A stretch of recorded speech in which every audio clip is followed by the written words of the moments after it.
Hey guys, Rebel Engine 95, recording live from looking at any prison cell.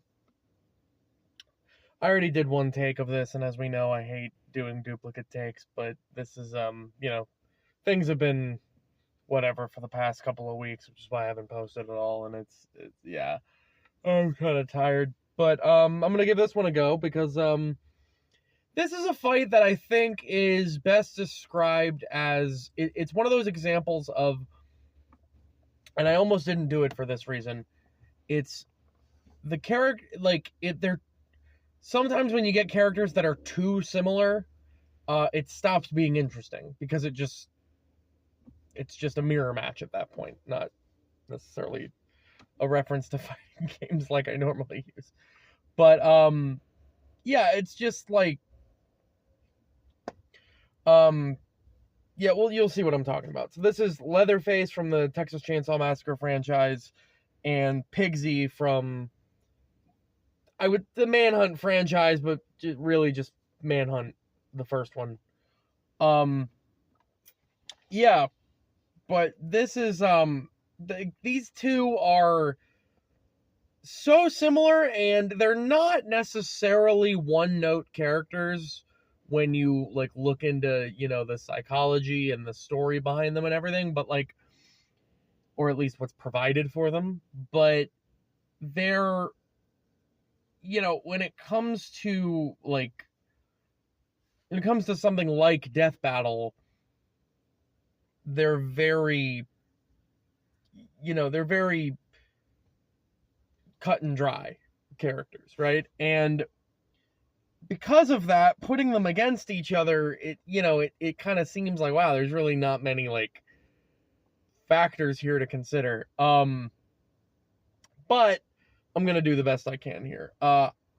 However, I probably won't go through too many feats and whatnot. It'll be more of character explanations because, like I said, there's not really too much to think about when it comes to these characters. We'll start with Leatherface. So Leatherface is he's one of the first ever horror movie slasher characters. And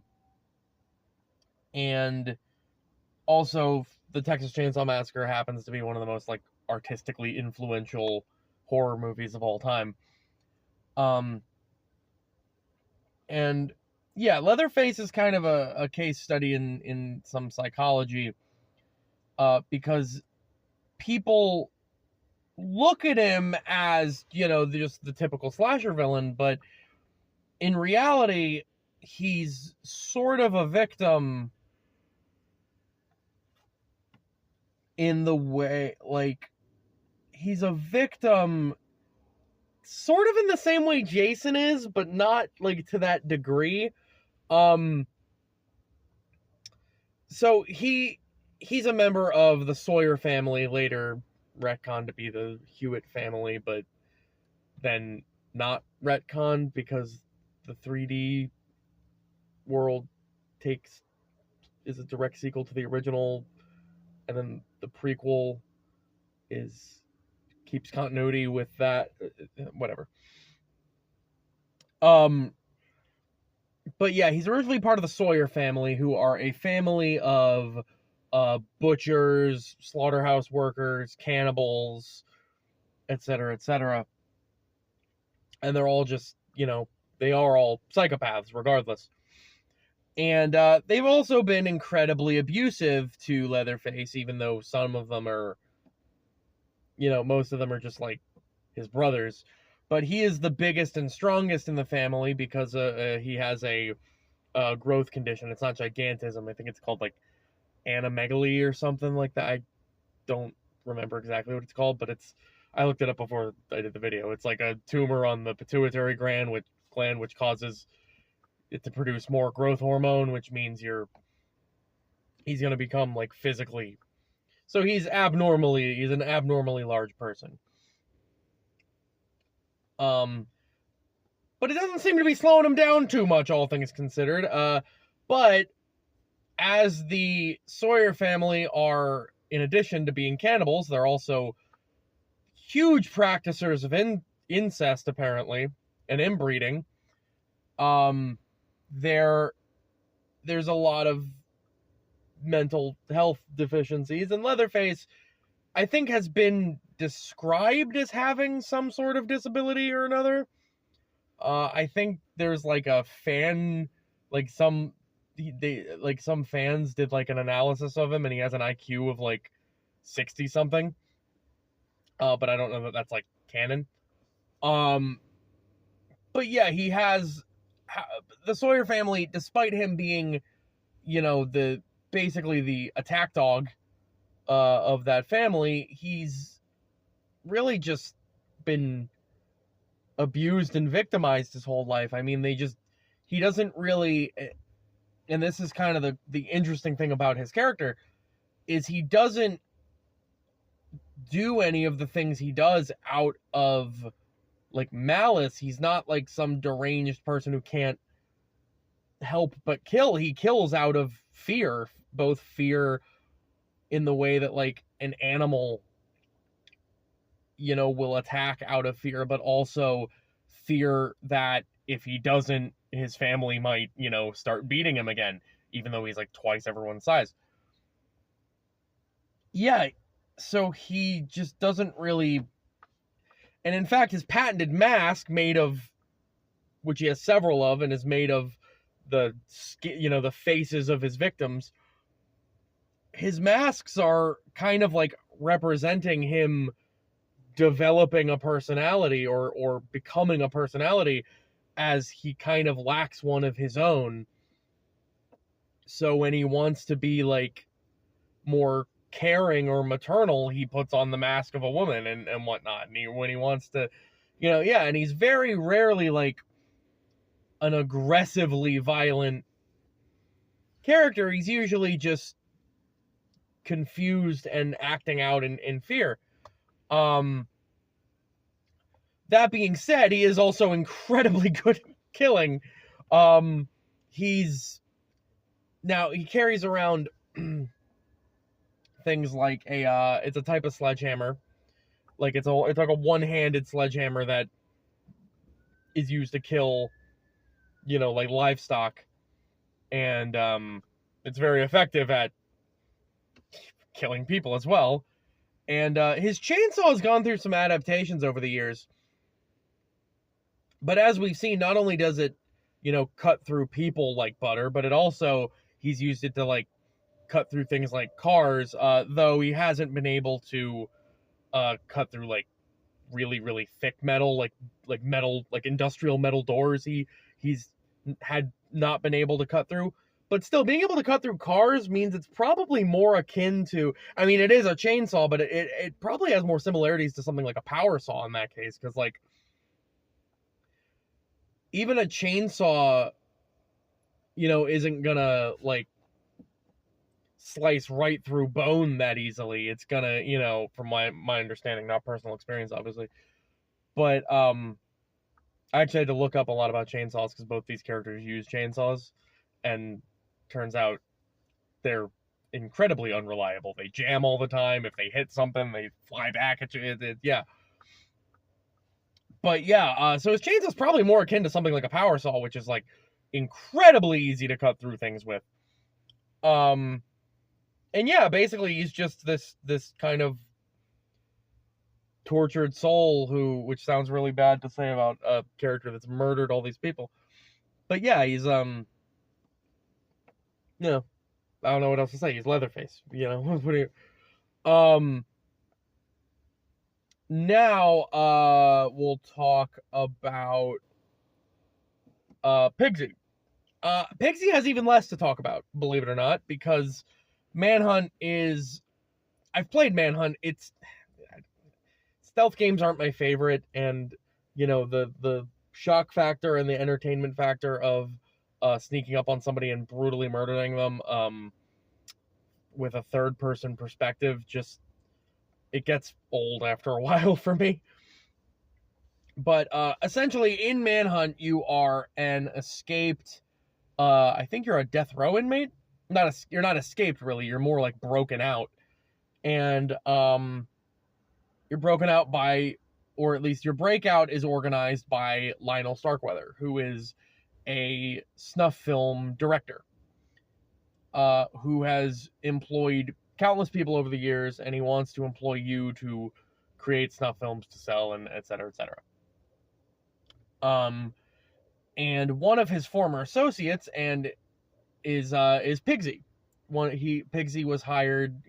He got Piggsy, who was also a butcher, and he had a trademark mask, which is just a actual pig's head that he's hollowed out and wears over his head.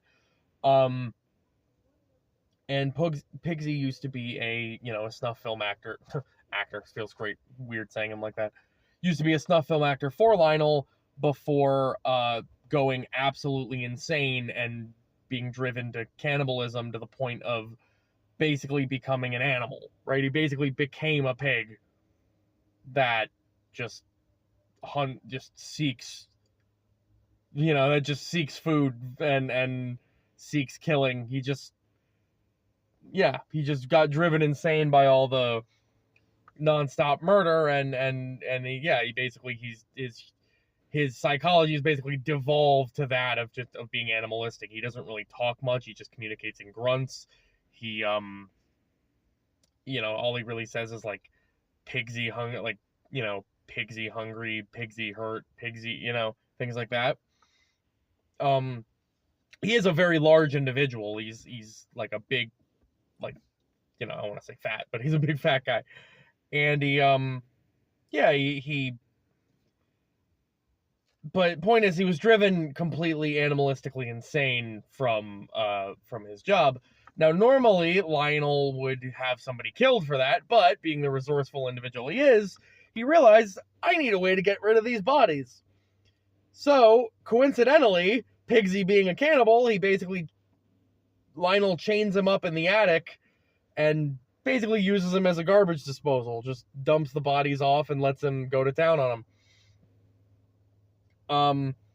In terms of feats, there's not really too much to go off of. I mean, he survived a lot of stab wounds in the game, but spoiler, he dies in game by falling through a conveniently placed grate in the floor and then having his arms chopped off with his own chainsaw, and then falling several stories down or several floors down, and dying from the fall.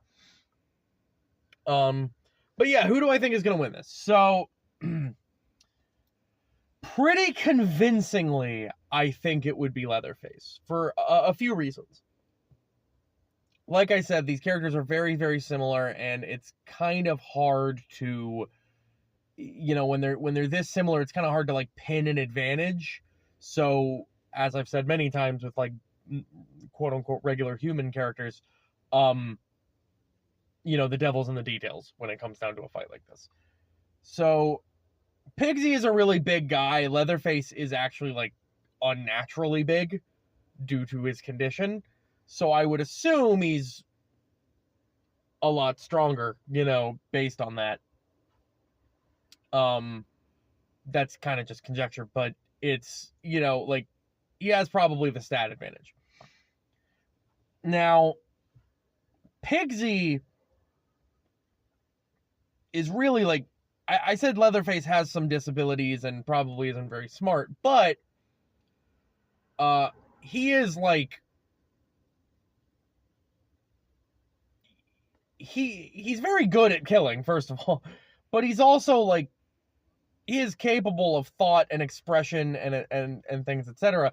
Whereas Piggsy's literally just an animal. He's just driven by the desire to hunt and kill, pretty much. So Leatherface, believe it or not, I would say is probably smarter or more capable of strategy. Plus, we see Leatherface sneak up on people and whatnot and everything, whereas Piggsy just kind of in the one level you fight Piggsy, he just kind of follows you. He doesn't, and he's very easy to outsmart in those situations. So I would say Leatherface probably has the closest thing to a tactical advantage as these two guys would, as two chainsaw wielding maniacs would have. And the other thing is the equipment itself is the chainsaw. I mean, Piggsy, as far as we know, is just using a regular chainsaw, but like I said, Leatherface has a chainsaw that's cut through, you know, cars and pipes and all this stuff. It's like, so if we're comparing it to a normal chainsaw, it's like I said, it's probably more comparable to a power saw, which would make it a lot more able to, would make it a lot more, it's more guaranteed to kill you once it hits you than, something like a regular chainsaw, which you, I guess, could conceptually survive. I will say Leatherface's chainsaw seems to cut through people a lot faster also, so that kind of backs up that idea. And we've also seen Leatherface like crash through walls and things. We've seen him fight Jason in crossovers, which, is, he didn't like win necessarily, but he is, that's, Jason is superhumanly supernaturally strong, so that's kind of a testament to Leatherface's strength there. I wouldn't say he scales to Jason, but it's a lot more I mean, if he can fight Jason and not get obliterated, then I would say he probably pretty convincingly beats Piggsy. Yeah, I mean, I'm not trying to like downplay either of these characters. Like I said, there's just once you analyze them, there's not a whole lot to go off of. Piggsy doesn't have a lot of feats. And also, and this is a stupid thing that Death Battle's been doing recently, is they've basically been doing a whoever has more material wins, which is kind of their way of saying, we're cherry picking the feats. But, considering, even though the canon has been changed a lot, considering Leatherface has been in so many movies, so many comics, so many crossovers, so many games, been in things like Dead by Daylight and whatnot, and Piggsy was literally in one game that he wasn't even the final boss in, it's probably realistic to think that there's some material out there that Leatherface definitely gets the win because of this. So I'm going to give this to Leatherface. But anyway, yeah, Verbal Engine 95. See ya.